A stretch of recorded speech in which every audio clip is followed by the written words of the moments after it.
Medina শরীফ থেকে 300 mile দূর এক যুবক মদিনা শরীফ আসার উদ্দেশ্যে রওনা দিল। একটা উট নিয়ে রওনা দিছে। মনোযোগ দিয়ে ঘটনাটা শুনেন। খলিফাতুল মুসলিমিন হযরত ওমর ফারুক রাদিয়াল্লাহু তাআলা আনহুর জামানা। যুবক রওনা দিল। আমিরুল মুমিনিন খলিফাতুল মুসলিমিন হযরত ওমর ফারুক রাদিয়াল্লাহু তাআলা আনহুর সাথে দেখা করবে। মদিনা শরীফ থেকে প্রায় 300 মাইল দূর। আরবের মরুভূমির অবস্থা আমরা সবাই জানি, কত গরম, উপরে রৌদ্র। এজন্য একটু ছায়া পাইলেই যারা মুসাফির তারা ছায়ার মধ্যে বিশ্রাম নেয়। সে ক্লান্ত হয়ে একটা খেজুর বাগান দেখা ওই খেজুর বাগানে সে একটু বিশ্রাম নিল, আর তার উটটারে একটা ডালের সাথে বেঁধে রাখলো, আর গাছটার সাথে হেলান দিয়ে যুবক একটু বিশ্রাম নিল। মদিনার প্রায় কাছাকাছি চলে আসছে, ক্লান্ত হয়ে গেছে।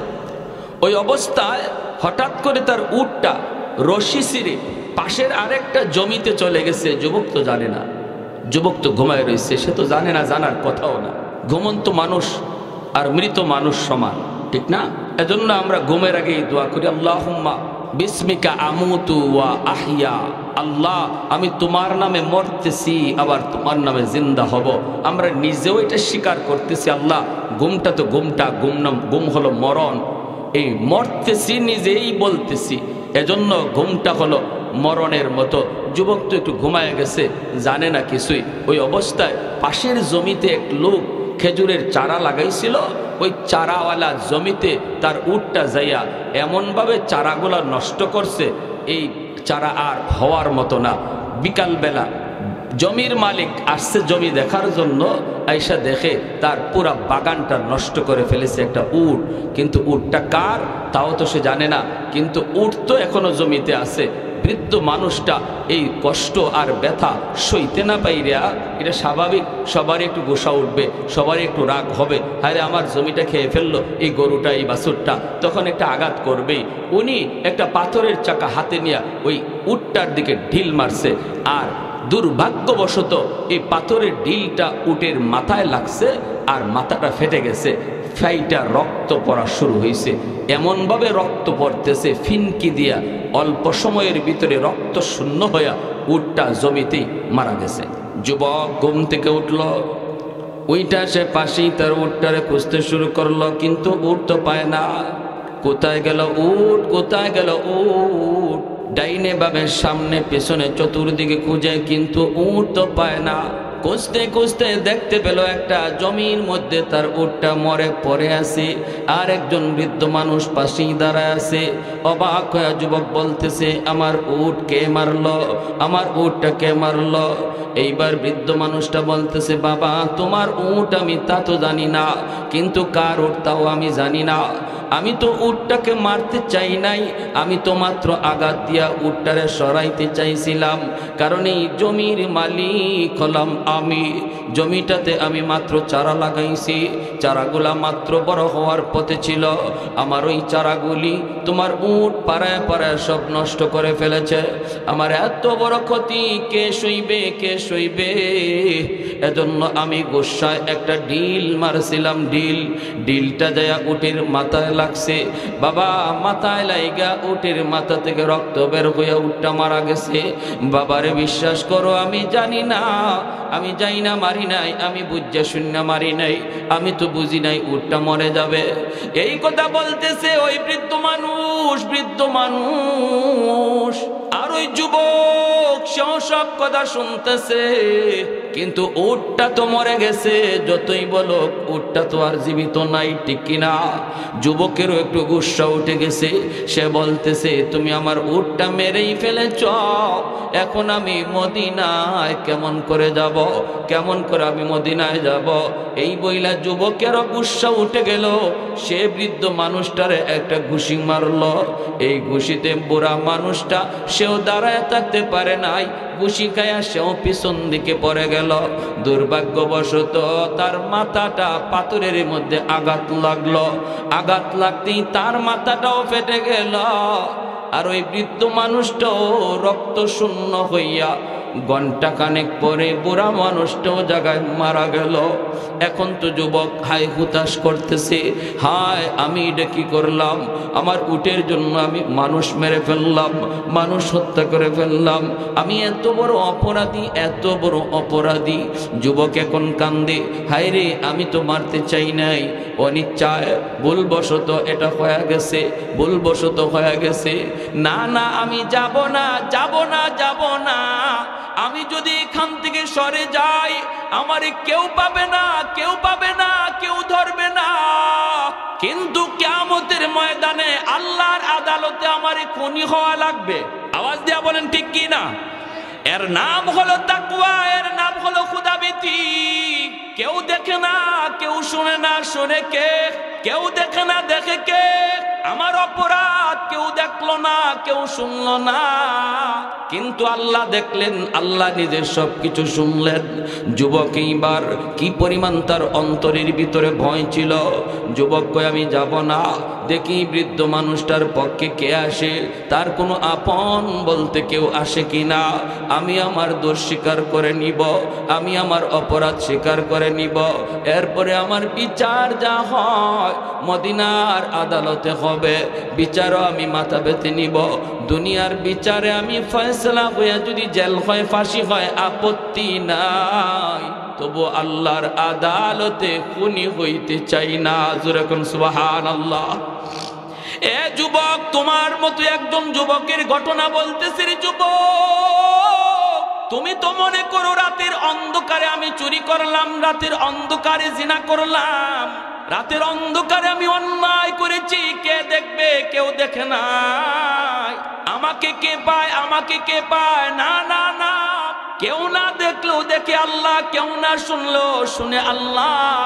ওই যুবক সে কয় না আমি যাব না, যাব না, যাব না। সন্ধ্যার সময় ওই বৃদ্ধ মানুষটার খুঁজে তার দুইটা সন্তান বাগানের মধ্যে আসলো। বাগানের ভিতরে আইসা ঢুকলো, ঢুকেই দেখি বাবার লাশ পড়া, আর বাবার লাশের পাশে একটা যুবক দাঁড়ায় আছে। আর দেখা যায় পাশে আর একটা উট পাপ তাদের বাগানের ওই জমিতে মরে পড়ে আছে। এই দুই সন্তান বাবার লাশ দেখে কান্না শুরু করলো, হায় আমার আব্বারে কে মারলো, আমাদের আব্বারে কে মারলো, আমাদের আব্বার মাথা থেকে রক্ত পড়তেছে, কে আব্বাকে খুন করলো, কে খুন করলো? এই বইলা দুই ভাই চিৎকার করে। ওই অবস্থায় ওই যুবক কাছে যায় বলতেছে, ভাই রে ভাই, আমি হলাম তোমাদের বাবার খুনি, আমি অপরাধ করেছি, আমি যাই না বুঝে করি নাই, বুঝে শুনে করি নাই, ভুলবশত হয়ে গেছে। এ ভাই একটু খেয়াল করে শোনো, আমার উটটাকে ইনি মারছে, ইনিও জানে না উটটা মরে যাবে, আর আমিও বুঝি নাই ইনি মেরে মরে যাবে। একটা ঘুষি দিছিলাম মনের গুসায়, কিন্তু মাটিতে পড়ে গেছে, মাথাটা পাথরের মধ্যে আঘাত লাগলো, রক্ত বের হয়ে উনি মারা গেল। এ বাপ ভাই ভালো করে শোনো, আমি ইচ্ছা করে মারি নাই, ইচ্ছা করে খুন করি নাই, কিন্তু এরপরও তো খুন হয়ে গেছে, এরপরও তো খুন হয়ে গেছে। চলো আমাকে তোমরা আর এখন খুন কইরো না, যদি তোমরা আমারে মারো তাহলে তোমরাও খুনি হয়ে যাবা। আমি আমার খুন নিজে নিজে স্বীকার করতেছি রে ভাই, চলো আমরা মদিনায় যাই, ওমর ফারুক রাদিয়াল্লাহু তাআলা আনহুর আদালতে যাই, খলিফাতুল মুসলিমিন ওমরের আদালতে আমার যা বিচার হবে আমি মেনে নিব, যা শাস্তি হবে আমি মেনে নিব। তিনজন তারা মদিনায় চলে আসলো। এ যুবক একটু বলো তো দেখি, ওই যুবক যদি খুন কইরা এখান থেকে পালায়া যাইতো, কেউ তারে পাইতো নি? পাইতো কেউ খুঁজেও পাইতো না, কেউ জানতো না। এই দুই সন্তান আইসা খবরও পাইতো না কে তাদের বাবাকে মারলো, কিন্তু যুবক যায় নাই শুধু কার ভয়ে? আর একটু জোরে কার ভয়ে? যদি সমাজে প্রতিটা মানুষের অন্তরে এই ভয় জাগ্রত হয়, বিশেষ করে যুব সমাজের অন্তরে যদি এই ভয় জাগ্রত হয়, তাহলে মানুষের চোখে ফাঁকি দিয়েও কোনো যুবক কোনোদিন খুন খারাপি করবে না। আওয়াজ দিয়া বলেন ঠিক কিনা? বাপ মার চোখে ফাঁকি দিয়েও কোনোদিন যুবক অন্যায় করবে না, কারণ সে চিন্তা করবে আব্বার চোখে ফাঁকি দিলাম, মায়ের চোখে ফাঁকি দিলাম, ওস্তাদের চোখে ফাঁকি দিলাম, কিন্তু মালিককে ফাঁকি দিব কেমন করে, আল্লাহর চোখ ফাঁকি দিব কেমন করে। এই কথাটা ভাবলে কোনো যুবক কোনোদিন আড়ালে ও অন্যায় করবে না। মদিনার আদালতে তিনজন হাজির। ওমর ফারুক রাদিয়াল্লাহু তাআলা আনহু, তিনি হলেন মদিনার শাসক। বলুন তো উমর নরম নাকি গরম? খালি গরম না বেশি গরম? ওমরের নাম শুনলেই শয়তান আরেক রাস্তায় ভাগতো। সবসময় তলোয়ার খোলা থাকতো, খাবের ভিতরে ঢুকাবে বের করবে, এই টাইম ওমরের হাতে ছিলই না। এত গরম। এক লোক কলসের মধ্যে মদ লইয়া যায় আর বাজারে বিক্রি করবে, মনে মনে ভাবে আল্লাহ দুনিয়ার সব মানুষের সামনে আমারে ফালায়ও, কিন্তু উমরের সামনে ফালায়ও না। এমনটা মনে মনে লইয়াছে যাইতেছে। কিন্তু একটা প্রবাদ আছে আমাদের দেশে, জানি না আপনাদের এলাকায় আছে কিনা, কয় যেখানে বাঘের ভয় সেখানে রাত হয়। যেখানে উমরের ভয়, ঘটনাক্রমে সেই উমরই তার সামনে। এখন তার হাত পা সহ সব কাঁপতেছে। হায় রে, এখন কি বলি? উমর যদি বলে কলসে কি জবাব দেবো কি? হ্যাঁ, যদি নি কোনো রকম উমর আমাকে না দেখে আমি কোনো রকম পাশ কাটাই নিয়ে যেতে পারি। আল্লাহ, ও আল্লাহ, তুমি আজকের মতো আমারে বাঁচাও, আজকের মতো বাঁচাও। কলসে আমার মদ যদি উমরের চোখে ধরা পড়ে, তাহলে আমার এখানেই আজকে কবর, এখানেই কবর। হে, কোনো রকম রাস্তার কিনারা দিয়ে যাওয়ার চেষ্টা করে। উমর তাকে ডাক নিতে না দেন, কিন্তু সমানে সমানে হওয়া মাত্রই হযরত উমর ডাক দিয়ে বলতেছেন, ও মিয়া, কে তুমি? দাঁড়াও। পুরা কাপ শুরু হয়েছে বলি। পাশে আসছেন, এসে বলতেছেন কলসে কি? এখন কি কয়? কলসের মধ্যে তো মদ। যদি বলে কলসে মদ, তাহলে উমরের হাতে তো তলোয়ার খোলা, কল্লা সাথে সাথে আলাদা। কিন্তু সে জবাব তো দেওয়া লাগবে। বাঁচার জন্য বলে কলসের মধ্যে দুধ। কি বলছে? আর মনে মনে ভাবতেছে, মনে হয় দুধ বললে হয়তো তোমার আমাকে ছেড়ে দিবে, বলবে ঠিক আছে যাও, আর দেখবেন না, ডাকটা হয়তো তুলবেন না। কিন্তু না, ওমর তো তা করেন নাই। ওমর বলেন দুধ না অন্য কিছু, ডাকনা সরাও, দেখতে হবে। যেই মাত্র ডাকনা সরানোর জন্য সে হাত দিতেছে, হাত কাঁপতেছে, বডি কাঁপতেছে, পুরো শরীর কাঁপতেছে, ঘেমে যাচ্ছে। আর সে তো ভাবতেছে এখনই আমার শেষ, জীবনের শেষ সময়। আর হাত দেয় আর মনে মনে আল্লাহর কাছে তওবা করে, মালিক, ও মালিক, ও মালিক, জীবনে যা অন্যায় করছি আল্লাহ, আর জীবনে করব না। আল্লাহ, দিলের খবর আল্লাহ জানেনি না জানেন? আল্লাহ, জীবনে এই মদের ব্যবসা করে যা অন্যায় করছি আল্লাহ, তোমার দরবারে খালিস নিয়তে তওবা করলাম, আর আমি জীবনে ব্যবসাও করব না, মদ খাইমো না, মদের ধারে কাছে যাবো না। আল্লাহ, তুমি তোমার উমরের হাত থেকে আমারে বাঁচাও। তার দিলের কথা আল্লাহ শুনে ফেলছেন। সুবহানাল্লাহ, দিলের কথা আল্লাহ শুনে ফেলছেন। হাত বাড়াইতেছে, ডাকনা সরাবে। হযরত উমর বলেন তাড়াতাড়ি করো। কাইপে উঠছে শরীর, ডাকনাটা সরাইছে। আল্লাহু আকবার। ডাকনা সরায়া দেখে কলস ভরা মদ আল্লাহ দুধ বানায়া দিছে। আত-তাইবু মিনাদ যামবি কামান লা যামবা লা। এজন্যই নবী বলেন তওবাকারীর তওবাকে আল্লাহ এমন ভাবে কবুল করেন যেন তার আমল নামায় কোনো গুনাহই নাই, কোনো গুনাহই নাই। এই ওমর মদিনার খলিফা, মদিনার শাসনকর্তা।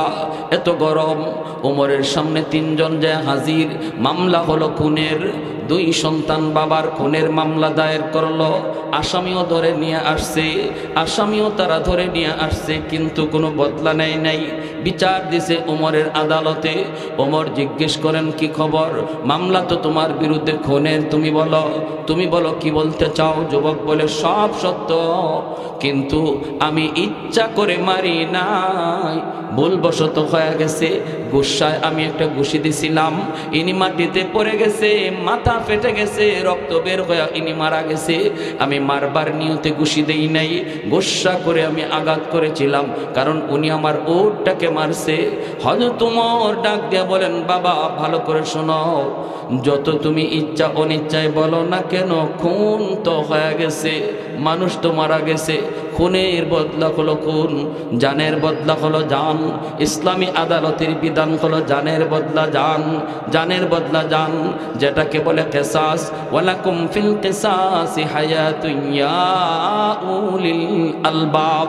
আল্লাহ পাক রব্বুল আলামিন কয়, জ্ঞানীদের জন্য আমি আল্লাহ কিসাসের মধ্যে জীবন রেখে দিয়েছি।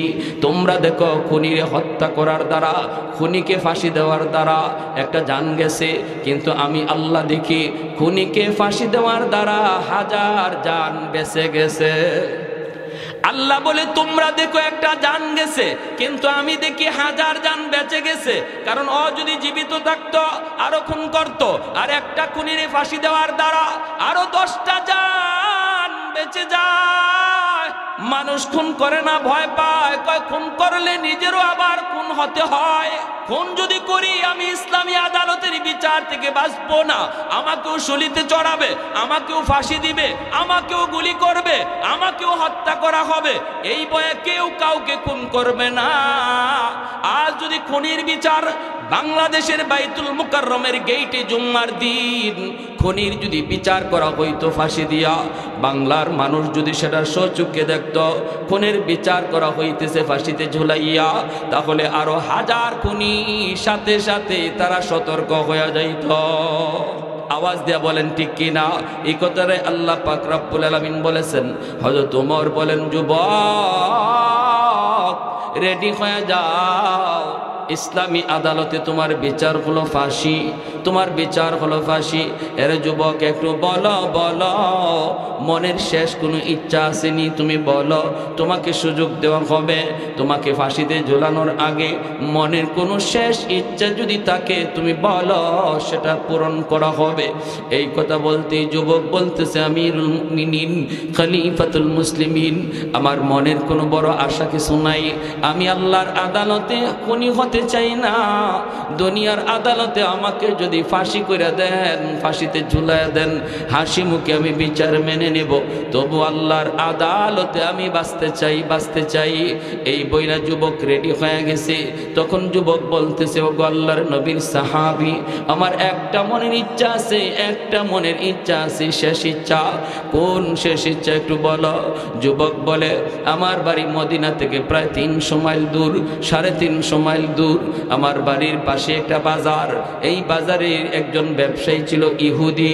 ওই ইহুদি ব্যবসায়ীর কাছ থেকে আমি কিছু মাল বাকিতে আনছিলাম, মালের টাকা পরিশোধ করতে পারি নাই। এই অবস্থায় আমি আপনার আদালতে খুনির আসামি।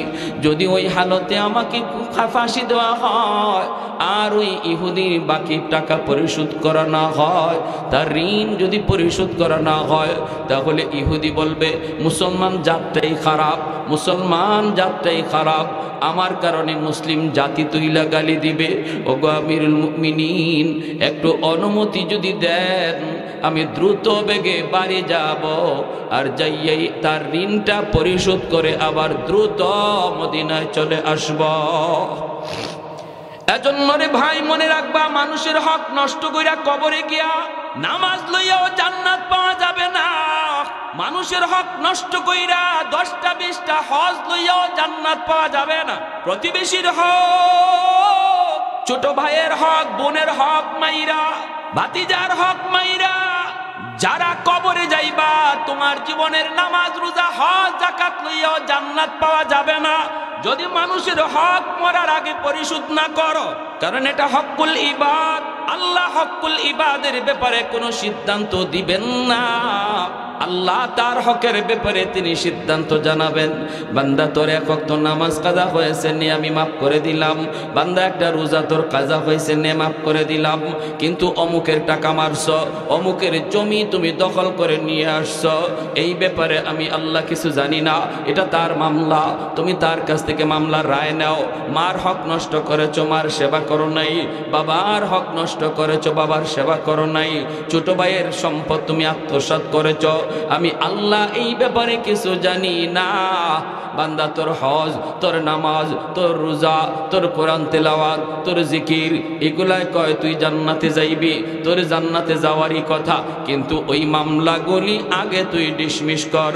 মানুষের মামলাগুলি ডিসমিস কইরা নামাজ লইয়া তুই জান্নাতে যা।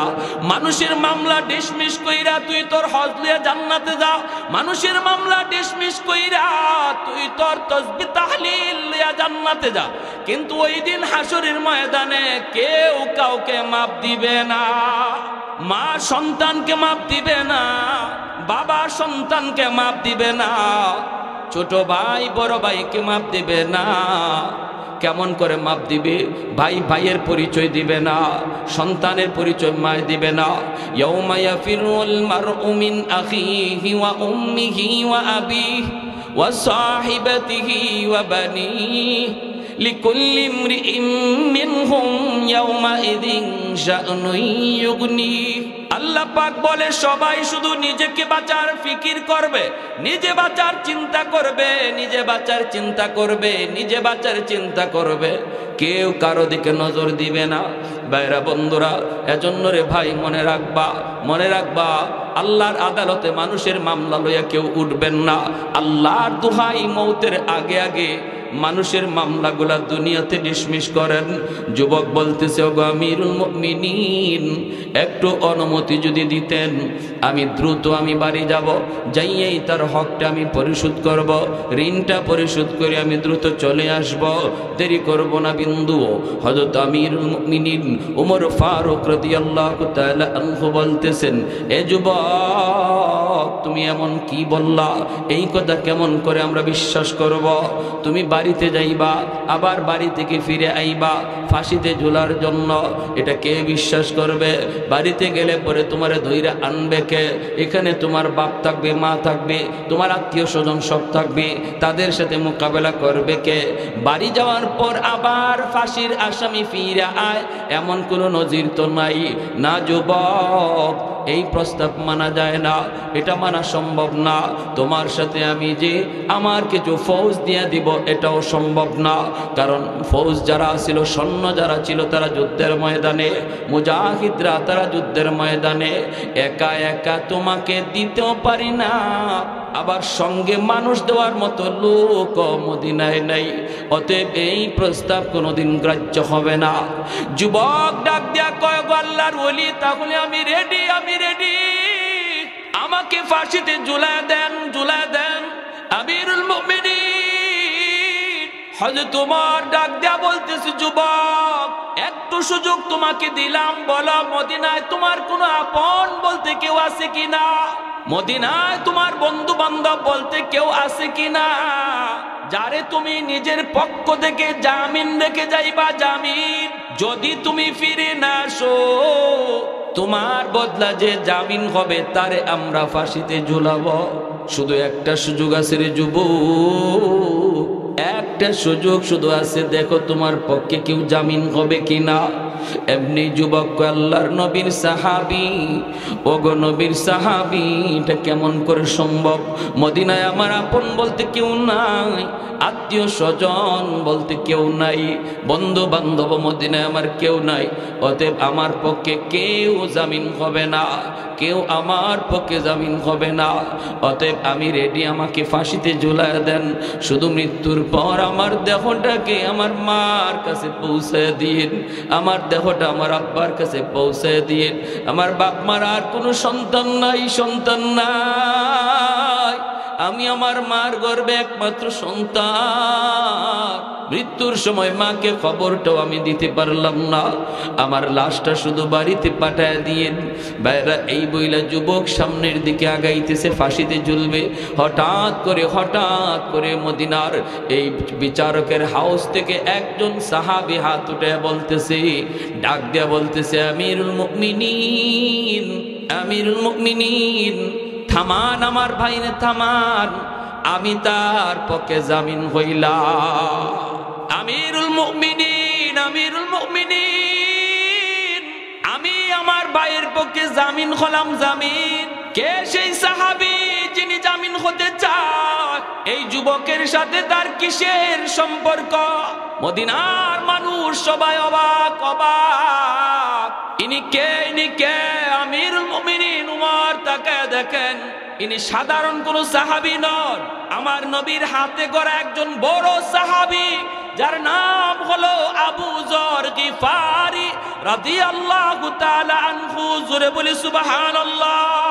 হযরতে আবু যর গিফারি খাদেমে খায়রুল বাশার, হযরতে আবু যর গিফারি খাদেমে খায়রুল বাশার, খিদমতों में जिंदगी भर ना बनाया अपना घर, खिदमतों में जिंदगी भर ना बनाया अपना घर।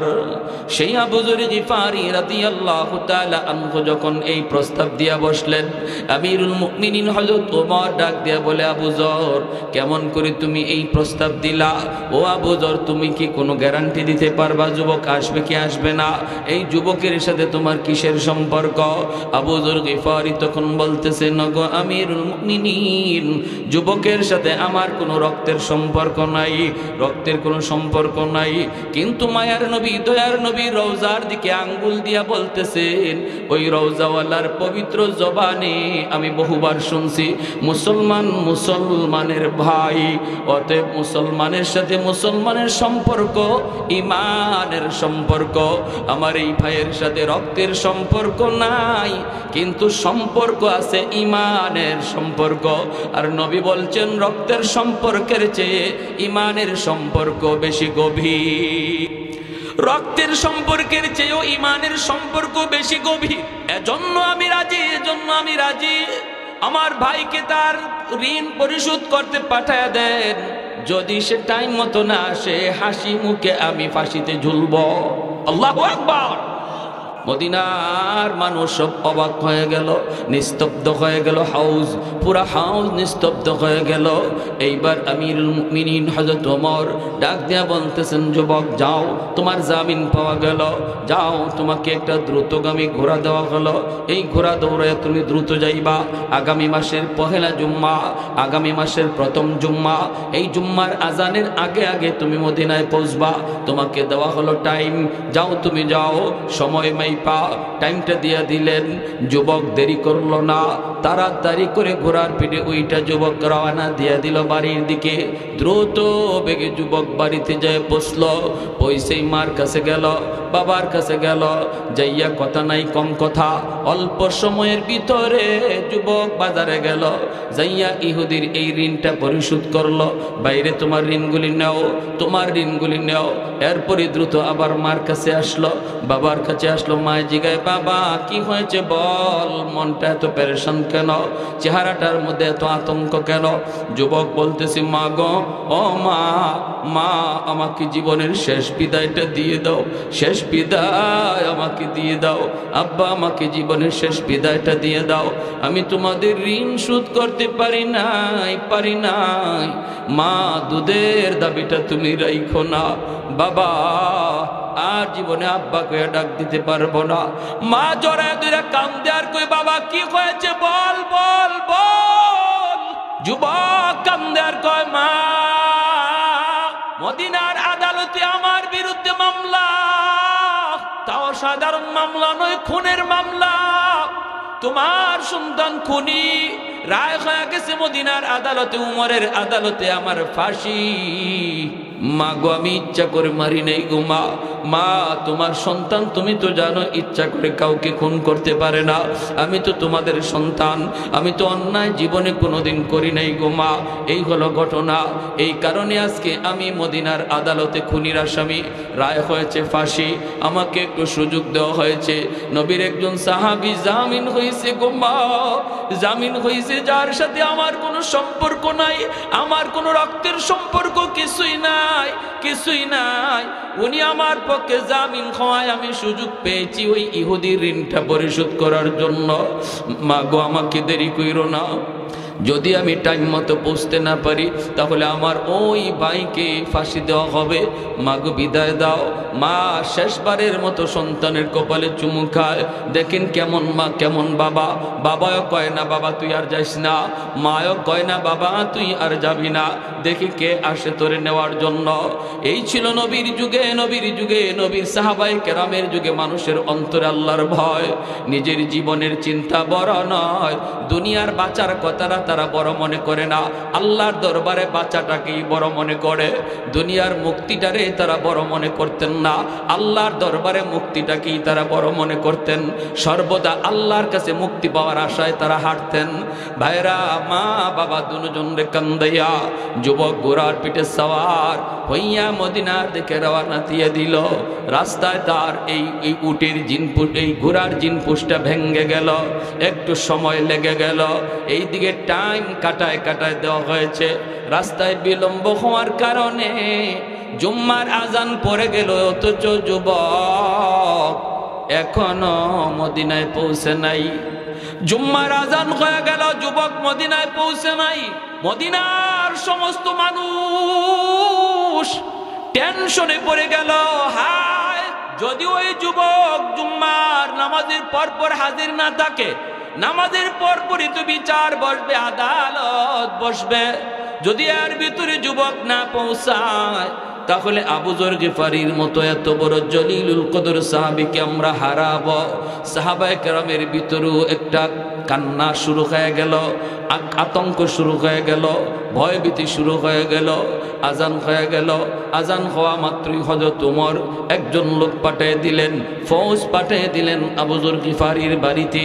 যাও, আবু যরকে তোমরা গ্রেফতার করে নিয়ে আসো, যায় বলবা ওই যুবক এখনো মদিনায় পৌঁছে নাই, যার পক্ষ থেকে তুমি জামিন হয়েছ, অতএব ওমরের আদালতে তোমাকে ডাকা হয়েছে। এই সরকারি এই ফৌজ যখন যাইয়া আবু যর গিফারিকে এই খবর দিল, আবু যর গিফারি হাসি মুখে ঘর থেকে বের হলেন, বিবি বাচ্চার কাছ থেকে বিদায় নিলেন। তোমরা কেঁদো না, কেঁদো না, আজ যদি আমাকে ফাঁসিতে ঝুলতে হয় আমার কোনো কষ্ট নাই, আমার নবীর হাদিস মানতে আমি খুশি। আমার জীবনের চেয়ে আমার নবীর হাদিসের দাম আমার কাছে বেশি। আমার ফাঁসিতে ঝুলার চেয়েও আমার মায়ার নবীর হাদিসের মূল্য বেশি।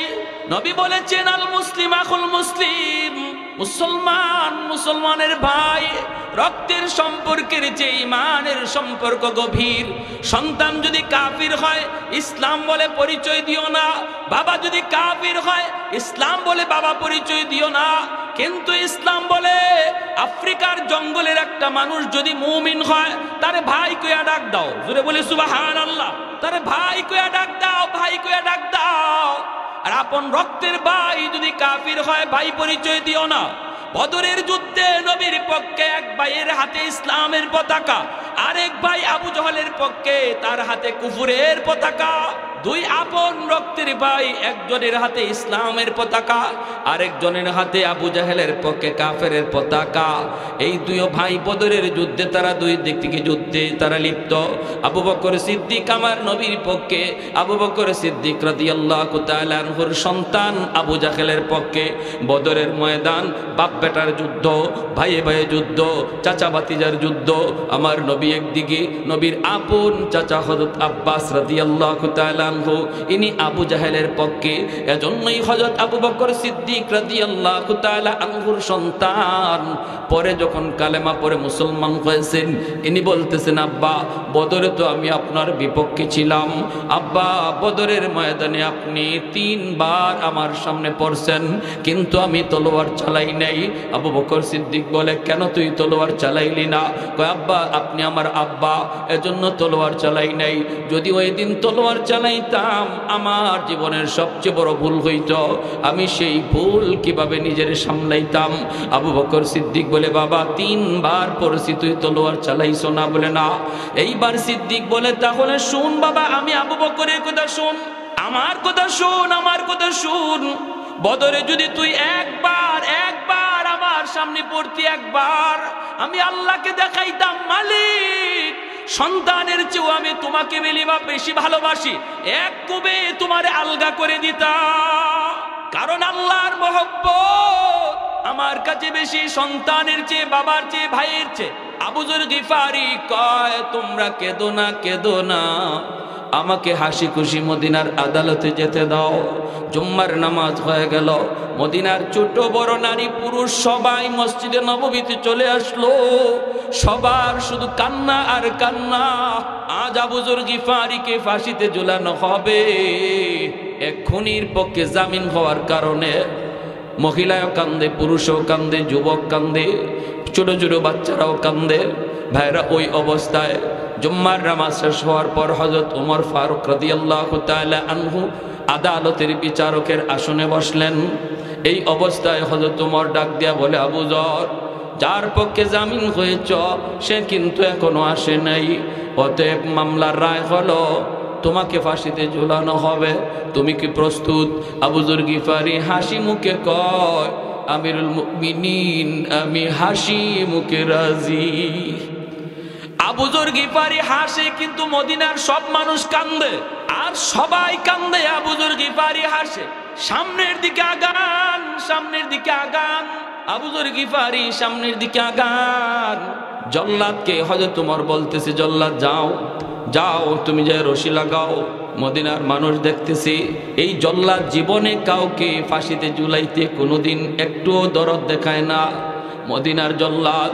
কিন্তু আজকে ওই জল্লাদ যখন আবু যর গিফারির দিকে আগায়, চোখ থেকে দর দর করে পানি পড়তেছে। এক কদম আগায়, দুই কদম পিছনে যায়। এমনকি খলিফাতুল মুসলিমিন হযরত উমর নিজেও চোখের পানি মুছতেছে।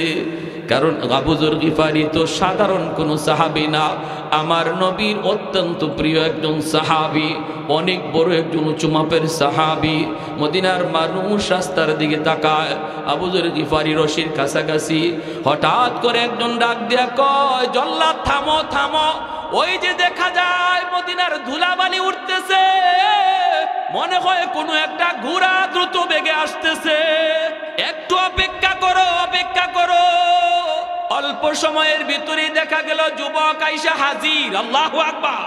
ওই যুবক আইসা হাজির, একদম আদালতের ভিতরে ঢুইকা আগেই মাপ চাইতেছে, আমিরুল মুমিনিন, আমি নামাজের আগে পৌঁছতে পারি নাই, রাস্তায় আমার এই গোড়ার জিনপুষটা ভেঙে গেছিল, এজন্য একটু বিলম্ব হয়ে গেছে, মাপ চাই। আমার ভাইরে আপনি তাড়াতাড়ি এই আসন থেকে, এই জায়গা ফাঁসির মঞ্চ থেকে নামায় দেন, আমাকে ফাঁসির মঞ্চে আপনি তুইলা দেন। আমি ঋণ পরিশোধ করে আসছি, আমার আব্বা আম্মার কাছ থেকে চিরবিদায় নিয়ে চলে আসছি, আমার মনে আর কোনো কষ্ট নাই, চিন্তা নাই, কোনো ধরনের কোনো দাবিও নাই, এখনই আমাকে ফাঁসিতে ঝুলায়া দেন। সবার মুখে হাসি, সবার মুখে হাসি। আবু যর গিফারি তিনাকে নামায় দেওয়া হলো। এইবার যুবক জল্লাদের উঠতেছে, ফাঁসির মঞ্চে উঠতেছে। আবার মদিনার মানুষের আবার রং পরিবর্তন হয়ে গেল, সবার ভিতরে আবার একই চিন্তা জাগলো, এটা কেমন যুবক রে, এ কেমন যুবক, যেই যুবক বাড়িতে যাওয়ার সুযোগ পাইল, বাপ মার কাছে যাওয়ার সুযোগ পাইল, পাড়া প্রতিবেশী আপনজন সবার কাছে যাওয়ার সুযোগ পাইল, সেই সুযোগটারে কাজে না লাগাইয়া ফাঁসিতে ঝোলার জন্য আবার নিজেই চলে আসলো। এত সাধারণ কোনো যুবক নয়, সাধারণ কোনো যুবক নয়। মদিনার মানুষ আবার তারা কান্না শুরু করলো। এইদিকে দুই ভাই যারা বাবার খুনের বাদী, এই দুই ভাই তাকা দেখতেছে মদিনার মানুষের কান্না। এই দুই ভাইয়ের চোখ দিয়েও তখন পানি ঝরতেছে। এরাও ভাবতেছে, হায়, এমন যুবক ইচ্ছা করে আমার আব্বারে খুন করতে পারে? ইচ্ছা করে এই যুবক খুন করে নাই, খুন করে নাই, প্রমাণ হয়ে গেছে। কারণ যে বাড়ি যাওয়ার পর আবার দ্রুত বেগে চলে আসছে, ইচ্ছা করে খুন হয় নাই, খুন হয় নাই। হায় হায়, তাহলে তো আমরা আর এই মামলা আমরা আর এখনো রাখতে পারি না। সাথে সাথে দুই ভাই ডাক দেয়া কয়, জল্লাদ, জল্লাদ, থামো, থামো, আমাদের ভাইরে আর ফাঁসি দেওয়া লাগবে না, আমাদের বুঝ হয়ে গেছে, আমাদের এই ভাই আমার আব্বারে ইচ্ছা করে খুন করে নাই, অতএব তোমরা ফাঁসি থেকে নামায় দাও। আজ থেকে আমরা দুই ভাই না, আমরা আরেক ভাই মিলে হলাম তিন ভাই।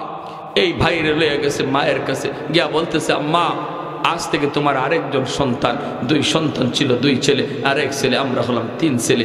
এই হলো একটা ঘটনা, সংক্ষিপ্ত একটা ঘটনা শুধু শুনাইলাম। নবীর যুগে, নবীর সাহাবীদের যুগে যুবক, একজন যুবক, যেই যুবক নবীর সাহাবী ছিল না, কিন্তু কি পরিমাণ ভয় তার অন্তরের ভিতরে ছিল। এই যেই যুবক যৌবনে আল্লাহর এরকম ভয় অন্তরে নিয়ে যৌবনটা পার করবে, আল্লাহ পাক বলে যৌবনেই তার নাম ওলির খাতায় লেখা হয়। আর বৃদ্ধ বয়সে এবাদত যৌবনে যা করছিল, এটা যদি বৃদ্ধ বয়সে নাও করতে পারে, আল্লাহ তার এবাদতের পেনশন দান করে। যে আমল যৌবনে জারি ছিল, এটাই আল্লাহ বৃদ্ধকালে জারি রেখে দেয়, আমলের ভিতরে জারি রেখে দেয়। তাহলে বলুন, আমরা যারা এখানে এখনো গায়ে শক্তি আছে মসজিদে যাওয়ার, যদি এখনো মসজিদে রীতিমতো যাই, যেই সময়ে মসজিদে যাওয়ার শক্তি থাকবে না, ঘরে নামাজ পড়তে হবে বসে বসে, তখন মসজিদের জামাতের সওয়াব আল্লাহ ঘরে বইসা নামাজ পড়লেও দান করবে। মসজিদে যাওয়ার দরকার আসেনি না নাই? কোরআন তেলাওয়াতের দরকার আসেনি না নাই? হ্যাঁ, শক্তি যতদিন আছে এতদিন শক্তিটারে আল্লাহর পথে কাটাও। যেই বয়সে শক্তি থাকবে না, আল্লাহ তোমাকে এই আমল না করলেও সওয়াব জারি রাখবে। সূরা ৩ পয়রা দেখেন, তাফসীর খুলে দেখেন, আয়াতের তরজমাটাও যদি করেন তাও পারবেন। ইল্লাল্লাযীনা আমানু ওয়া আমিলুস সালিহাত ফালাহুম আজরুন গায়রু মামনুন। আল্লাহ আমাদের সবাইকে গায়ে যতদিন শক্তি আছে ততদিন পর্যন্ত আল্লাহর হুকুম ঠিকমতো মাইনা চলা। উঠবেন না, মুনাজাত করবো। মুনাজাত এবাদতের মগজ, এবাদতের মগজ। কষ্ট করে ওয়াজ শুনলাম সেই সন্ধ্যা থেকে, এখন যদি মুনাজাত না করি যেন আমি মগজ হারাইলাম। সবাই একটু মনোযোগ দিয়ে বসেন। যা কিছু আমরা শুনলাম সেই সন্ধ্যা থেকে এই পর্যন্ত, আল্লাহ সবাইকে আমল করার তৌফিক দান করুন। যাদের গায়ে এখন শক্তি আছে, এই শক্তিটাকে আল্লাহর পথে আমরা লাগাই, আল্লাহর পথে কাজে লাগাই। যেই বয়সে শক্তি থাকবে না, আমি এই ইবাদতটা পেনশন পেয়ে যাব।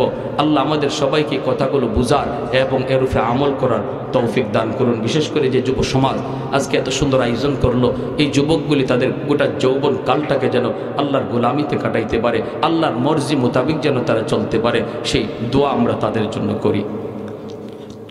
হুজুর বলছেন যে সগীরা রব্বিরহামহুমা কামা রব্বায়ানা সগীরা। রব্বুল আলামিন, আল্লাহ কুদরতি নজরে, মায়ার নজরে একটু তাকাও। গভীর রাত পর্যন্ত তোমার বান্দারা বসে বসে তোমার কথা, তোমার হাবিবের কথা মনোযোগ দিয়ে শুনতেছে গো আল্লাহ। আমলখানা যদি পছন্দনীয় হয়, এর উসিলায় জীবনের সব গুনাহ খাতা মাফ করিয়া দাও। যারা হাত বাড়াইছি মালিক, জানি না কার জানি আমার মতো মা দুনিয়ায় নাই, কার জানি আদরের বাবা দুনিয়ায় নাই। আয় আল্লাহ, যেই মা একাধারে 10 মাস 10 দিন পেটে রাখলো, মার পেটে লাথি দিয়েছি, কত আরামের ঘুম হারাম করে দিয়েছি। মা খাইতে বসছে, কলিজায় লাথি মারছি, মা খানা থইয়া উঠে গেছে। বাবা পাশের রুমে যায় জিগায়, কি হইছে গো, খানা খাইবা না? মা চোখের পানি মুছে কয়, কিছু হয় নাই, তুমি খাও, আমি পরে খাবো। তবুও বাবার কাছে নালিশ দেয় না, বাবার কাছে নালিশ দেয় না।